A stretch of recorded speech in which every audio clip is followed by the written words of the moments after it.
IAS की परीक्षा में पूछा गया बहुत ही महत्वपूर्ण प्रश्न जो कि भारत के महान्यायवादी पर आधारित है। कथनों पर विचार करना है। भारत का न्यायवादी, पहला कथन है लोकसभा की कार्रवाई में भाग ले सकता है। बिल्कुल सही, महान्यायवादी लोकसभा की कार्रवाई में भाग लेता है।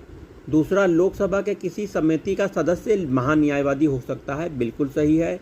लोकसभा में बोल सकता है, भाषण दे सकता है, महान्यायवादी यह कर सकता है। बिल्कुल सही। लोकसभा में मतदान कर सकता है। तो मतदान देने का अधिकार अटॉर्नी जनरल को नहीं होता है। तो डी ऑप्शन गलत है। 1, 2, 3 आपका सही है। सी ऑप्शन आपका सही है।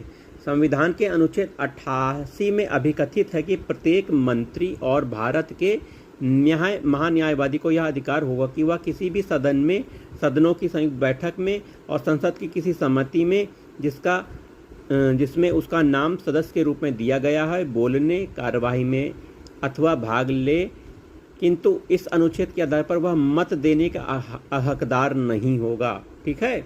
वहीं आईएएस का प्रश्न पूछा गया है। फिर से देखिए, भारत के महान्यायवादी अटॉर्नी जनरल के विषय में कथनों पर विचार करना है। पहला, भारत के राष्ट्रपति द्वारा नियुक्त किया जाता है। बिल्कुल सही। उसमें वही योग्यता होनी चाहिए जो सर्वोच्च न्यायालय के न्यायाधीश की होती है। यह भी सही है। वहीं उसे संसद के किसी भी एक सदन का सदस्य होना चाहिए। यह नहीं, गलत। संसद द्वारा महाभियोग लगाकर उसे हटाया जाता है। महाभियोग शब्द केवल और केवल अनुच्छेद 61 के तहत राष्ट्रपति के लिए प्रयोग किया जाता है। तो यह भी गलत है। महाभियोग प्रक्रिया द्वारा हटाया नहीं जाता। तो 3, 4 गलत है, 1, 2 सही है। तो मतलब पहला आंसर सही है।